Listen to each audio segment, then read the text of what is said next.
Saya pulang, bantu bisnisnya keluarga ini di U5.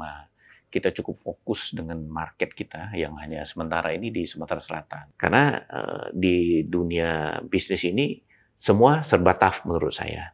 Jadi kalau kita nggak fight, ya kita nggak akan survive.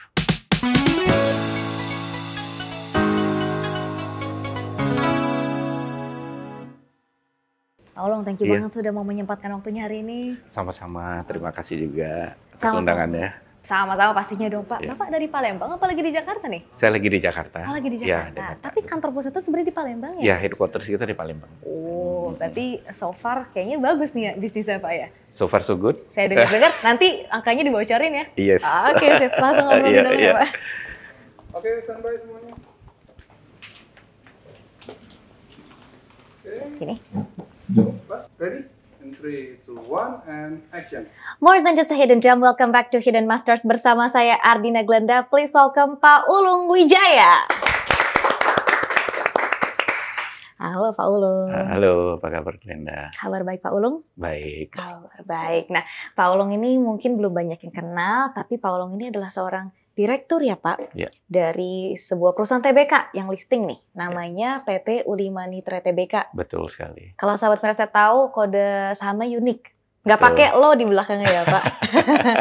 Oke, Pak Ulung mungkin boleh diceritakan sedikit nih, PT U5 Nitra ini bergerak di bidang apa dan so far kinerjanya selama 2024 seperti apa sih? Oke. U5 Nitra ini bergerak di bidang jasa penambangan batu bara. Jadi pekerjaan kita itu menggali tanah.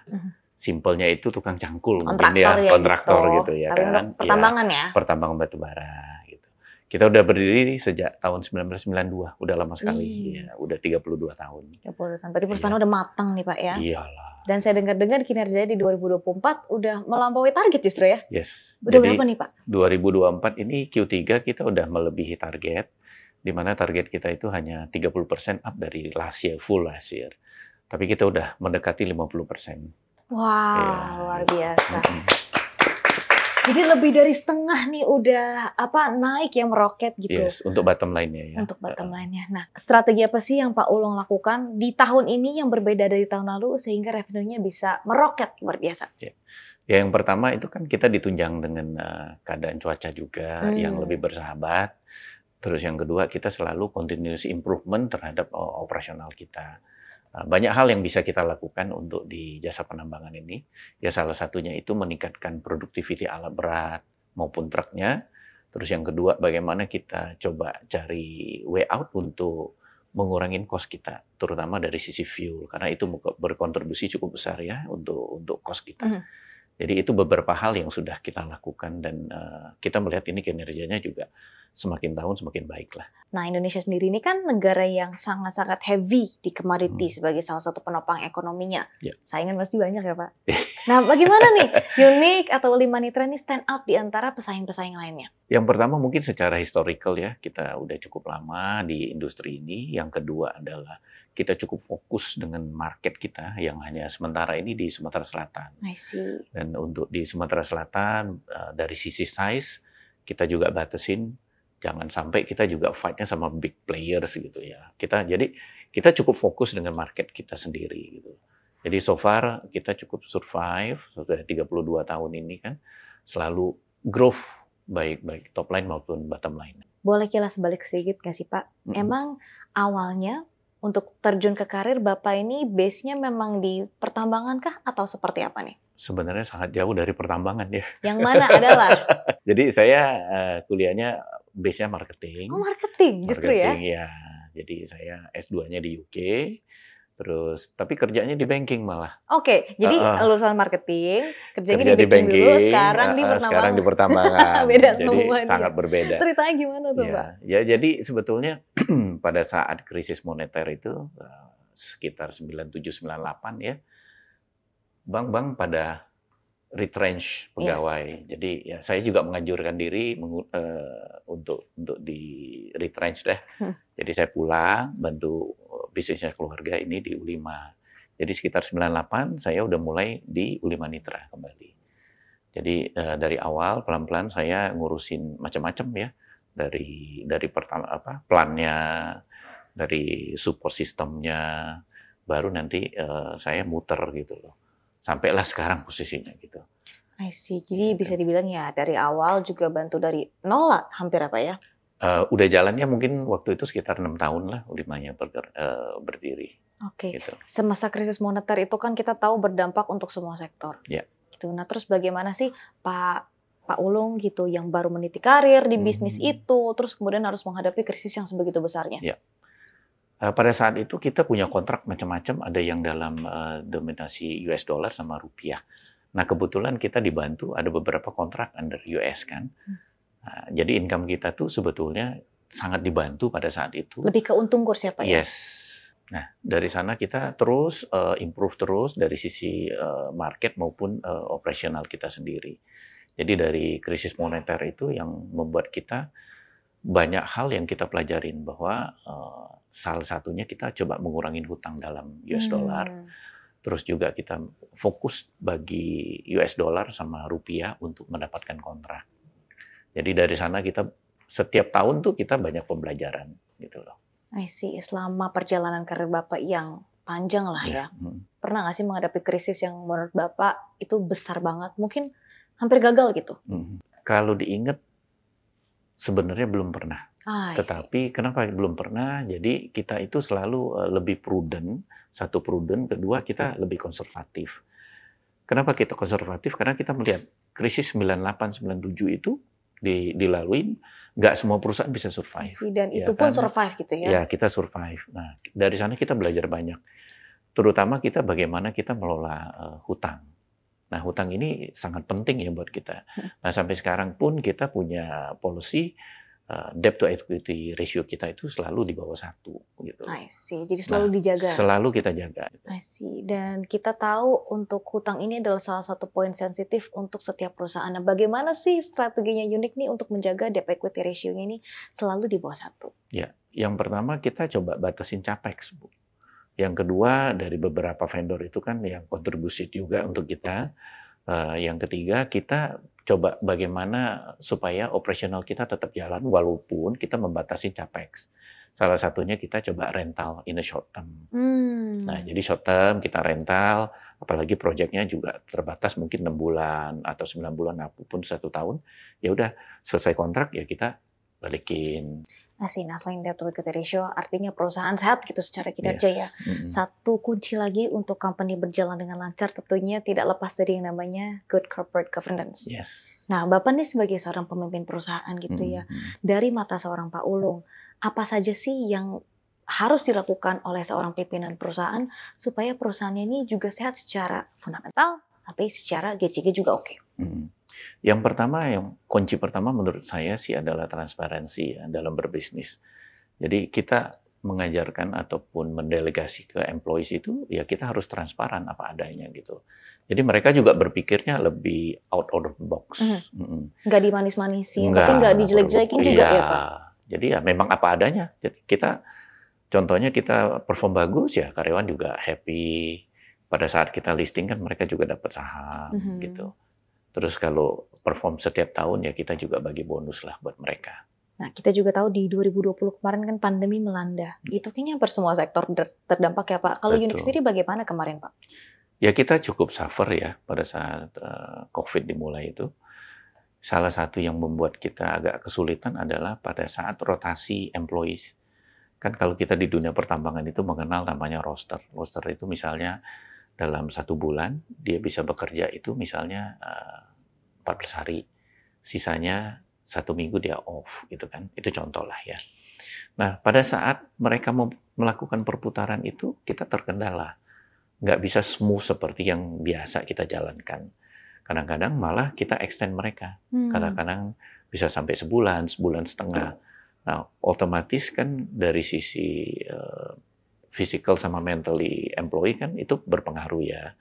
Nah itu satu. Yang kedua, pada saat kita mau melakukan rotasi, karena ada kendala pembatasan beberapa daerah, akhirnya produktivitas kita menurun jauh. Nah itu yang mempengaruhi income kita. Di mana productivity itu kan nomor 1 lah kalau untuk di jasa penambangan. pada saat productivity kita turun, semua income kita juga turun. Dan bagaimana akhirnya Ulima Nitra ini bisa keluar dari masalah itu hingga yang saya dengar malah labanya melonjak ya Pak setelah Ya, tahun itu. betul. Ya, kita setelah dengan pandemi itu kita melakukan banyak improvement juga ya.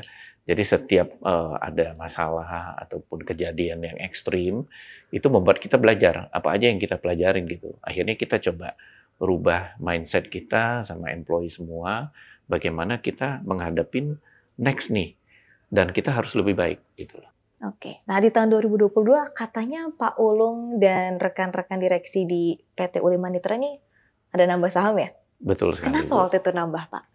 Ya karena kita yakin dengan perusahaan kita sendiri kan. Simple ya Pak Ya ya simple conviction-nya? aja. Karena kita memang mendirikan perusahaan ini dari tahun 92 ya. Dari equity-nya berapa saya juga I tahu. see. Sampai sekarang growth equity-nya berapa. Jadi ya why not gitu. Apa sih bebannya Pak? Apakah harus ada target yang dari personal Pak Ulung itu ingin penuhi untuk perusahaan? Yang pertama kita punya beban, semakin banyak karyawan, itu adalah beban buat saya. Tapi itu juga motivasi buat saya. Kenapa saya bilang beban? Misal kita punya 1.000 employees. Jadi sebenarnya perusahaan itu bukan hanya membantu 1.000 employees, tapi mungkin bisa sampai 3.000, 4.000 karena punya keluarga kan ya. Tapi itu juga membuat kita motivasi. Kenapa membuat kita motivasi? Ya kita harus menghidupin banyak orang gitu loh. Dan di balik itu adalah salah satu berkah ya buat kita gitu loh. Nah, kalau target otomatis kita juga akan setiap tahun itu membuat target maupun top line-nya berapa, bottom line kita berapa. Apalagi kita juga sudah TBK, kan semua orang bisa melihat kapanpun ya akan melihat financial statement kita gitu kan. Nah, jadi target pun selalu kita bikin dari sisi internal dan eksternal gitu loh. Jadi setiap tahun itu rata-rata kita growth-nya mintanya di top line itu 20%, bottom line sekitar 30%. Tapi udah 2-3 tahun terakhir ini kan kita overachieve lah, gitu loh. Jadi biasanya kita set target, kita achieve, ya kita cukup happy lah sudah, gitu loh. Jadi akhir tahun tuh biasanya bebannya nggak berkurang gitu loh, karena targetnya udah tercapai. Lumayan lah Pak ya, Iya. gitu. Nah seberapa penting sih menurut Bapak keberhasilan atau kepuasan karyawan tuh berpengaruh nih terhadap kinerja dari perusahaan? Sangat berpengaruh, sangat berpengaruh. Jadi semakin dia happy, dia bekerjanya juga rileks, dan jarang melakukan kesalahan. Itu salah satu. Apalagi kan kita banyak pekerjaan yang di tambang ya, kayak driver, operator gitu. Kalau mereka tidurnya cukup, hidupnya happy, nyetirnya juga dia santai, rileks gitu ya. Nggak ada accident gitu loh, Bu. Jadi semua itu berkesinambungan Yes, dan penting ya Pak? Pasti, Bu, pasti. Oke, nah ini kembali lagi nih dari sudut pandang Pak Ulung. Seberapa penting sih value personal dari Pak Ulung itu berpengaruh terhadap value bisnis dan akhirnya mengembangkan ke perusahaan sendiri? Sangat berpengaruh sih, Bu. Jadi kalau kita melihat dengan value yang kita bawa untuk company, orang akan tahu, oh image-nya begini gitu loh. Nah, salah satu yang membuat kita cukup diseganin lah ya as a company. So far, image kita cukup disegani, di credibility kita sangat baik. Di Sumatera Selatan orang tahu lah, gitu loh. Karena Palembang tuh kotanya kecil, jadi kalau Ibu sebut nama PT, orang oh oke. Nah, gitu. Biasa kan orang kalau bilang oh oke, jadi oke itu harusnya fine gitu ya. Oke, jadi dari nama perusahaan yang baik ternyata itu juga berpengaruh lah Pak ya? Sangat ya? Sangat berpengaruh. Oke, nah kalau dari Pak Ulung sendiri, value personal apa sih yang Pak Ulung punya sehingga bisa membawa company-nya terus berkembang sampai dengan saat ini? Saya lebih ke low profile mungkin ya. Jadi company juga low profile, tapi performance-nya yang harus kita tingkatkan terus. Apakah Pak Ulung menyebut diri sendiri seorang pekerja keras atau ambisius? Lebih ke ambisius kalau saya, betul. Ya. Oke. Nah, nggak lengkap kalau kita ngomongin investasi di sini. Sebagai seorang direksi atau seorang personal juga nih, Pak Ulung apakah berinvestasi? Ya, saya Tentunya berinvestasi. ya. Yes. Tadi kan ngomong soal saham unik. Nah, tapi saham-saham di luar unik atau sektor lain, kira-kira Bapak tengok nggak sih? Saya tengok, Bu. Terutama saham-saham yang biasanya lagi turun terus. Itu biasanya saya lihat. Saya lihat. Kenapa turunnya? Kalau kita lihat sekarang mungkin Unilever ya lagi turun sekali ya. Disclaimer on ya, Ya. bukan ajakan beli. Iya. Jadi itu biasa saya ngelihat kenapa, why gitu. Apalagi historical mereka sangat bagus ya gitu loh. Nah, biasanya saya lebih opportunities seperti itu, melihat oh ini cukup udah low nih. Nah, biasanya saya masuk. Biasanya kalau dari segi bisnismen itu melihat company atau saham juga sebagai sebuah opportunity ya. Yes, Dari segi bisnis juga harus dilihat. betul. Nah, apa aja sih yang Bapak Ulung lihat dari profil perusahaan sebelum memutuskan untuk berinvestasi? Ya, seperti yang tadi saya sebutkan bahwa credibility kan sudah sangat baik ya. Terpercaya. Ya, terpercaya. Mereka juga masuk LQ45, I see. dividen juga rutin bagi, ya kan. Manajemen juga mereka bagus. Nah, itu yang saya lihat sih. Pak Ulung ini kan juga bergerak di sebuah perusahaan TBK atau publik gitu ya. Pasti punyalah kenalan di perusahaan lain. Nah, menurut Bapak itu bisa menjadi bantuan nggak sih untuk Bapak screening saham? Dan bagaimana nih kalau sudah misalkan mendengar berita gitu ya, Bapak screening lagi nih? Ya, biasa saya akan melihat fundamental. Yang pertama, yang kedua juga kita melihat bahwa industri itu sangat berpengaruh dengan harga saham mereka juga. Kalau kita melihat mungkin industri rokok yang sekarang nggak terlalu bagus, jadi harga saham beberapa perusahaan juga drop ya. Ya itu juga berpengaruh sih menurut saya gitu loh. Oke, tipe-tipe perusahaan atau bisnis seperti apa sih yang Pak Ulung sukai? Lebih banyak ke energi, terus banking. Beberapa yang saya sebutkan bahwa perusahaan itu bagus, tapi kenapa lagi turun terus? Nah itu bisa saya lebih ke screeningnya lebih ketat. Oh, oke. Jadi Pak Ulung nih tipe yang suka buy on weakness gitu ya? Yes. Oke, penikmat dividen juga nih kayaknya ya? Lebih ke dividen saya. Nah, untuk investasi sendiri selain saham ada nggak sih diversifikasi portofolio dari Pak Ulung sendiri? Biasa saya ke properti. Properti. Properti, ya betul. Oke. Nah, kalau properti ini alasannya kenapa disukai oleh Pak Ulung? Yang pertama, properti itu kan biasanya kita bisa gain ya, capital gain. Terus yang kedua, kita ada passive income. Nah, Pak Ulung, kita kan mendengar nih bahwa pemerintah berikutnya akan fokus ke hilirisasi dan juga kita akan menuju ke green energy gitu. Bagaimana Pak Ulung melihat prospek dari sektor atau misalkan U5 Nitra sendiri ke depannya? Ya, kita lagi ada beberapa penjajakan ya, terutama untuk pengembangan energi terbarukan. Salah satu yang menurut kita bisa berkontribusi adalah bagaimana kita mengurangi emisi. Bagaimana kita mengurangi pemakaian fuel, sebisa mungkin kita akan menurunin penggunaan fuel terus ya. Nah di satu sisi kita juga lagi ada pembicaraan dengan beberapa vendor, apakah mereka bisa menyediakan truk EV. Ini baru nih saya. Ya itu sudah kita coba pikirkan sejak tahun lalu sebetulnya. Karena kan sekarang EV kan di mana-mana ya untuk passenger car. Nah kenapa nggak kita coba aplikasikan di bisnis kita. Gitu. Dan di Indonesia kayaknya belum ada yang pakai truk EV. Kalau truk EV belum ada. Belum ada. Ini bakal jadi terobosan baru terutama menarik di ya. dunia pertambangan nih. Betul. Ya, walaupun ada beberapa vendor udah mulai kita ajak bicara. Oke, kita akan tunggu berita baik nih dari Unik ya mengenai truk EV dan mungkin gitu inovasi-inovasi lainnya. Oke, Pak Ulung boleh memberikan saran kepada anak-anak muda terutama yang bekerja atau berminat nih di sektor pertambangan. Oke. Mungkin lebih ke kerja keras, motivasinya, sama attitude. Jadi attitude ini memang menurut saya terutama untuk generasi sekarang ya. Ya mungkin harus lebih banyak improve dari sisi attitude, kembali lagi nanti karakter ya kan. Karena di dunia bisnis ini semua serba tough menurut saya. Jadi kalau kita nggak fight, ya kita nggak akan survive. Oke. Satu lagi nih, nasihat mungkin dari segi investasi. Apa saja yang harus seorang investor perhatikan sebelum investasi di sebuah bisnis atau saham? Kalau di bisnis itu biasanya kita harus melakukan beberapa due diligence yang lebih detail ya sebelum kita masuk ke bisnis yang akan kita geluti. Karena ini kan dunianya mungkin berbeda dengan dunia yang bisnis yang sudah pernah kita jalankan. Jadi menurut saya due diligence sangat penting. Oke, nah kita menuju ke beberapa pertanyaan terakhir. Yang pertama nih, apa definisi mapan untuk Pak Ulung? Financial freedom menurut saya itu penting sekali ya. Terutama nanti apalagi kita udah mau pensiun, mungkin 10-15 tahun lagi. Itu sangat penting buat saya gitu loh. Makanya saya punya passive income.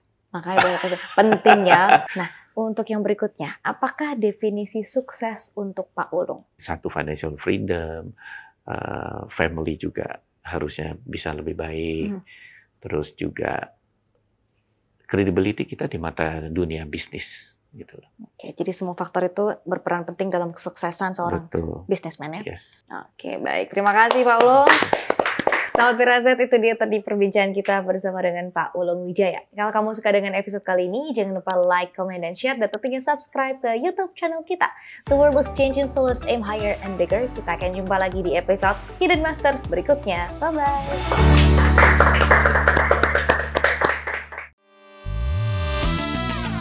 Definisi mapan itu berbeda untuk setiap orang. Ada mereka yang ingin terlihat mapan, dan mereka yang memang peduli masa depan. Mereka yang hidup untuk hari ini, dan mereka yang membangun masa tua sedari muda. Mereka yang pusing karena efek inflasi, dan mereka yang santai berinvestasi. Aplikasi M-Stock hadir untuk mereka yang ingin jadi mapan. Perkuat kendali keuangan dengan produk investasi yang beragam. Dan pantau semua pergerakan dari satu aplikasi. Baik bagi pemula maupun pemain lama. Saatnya jadi mapan bersama M-Stock dari Mirai Asset. Download aplikasinya sekarang.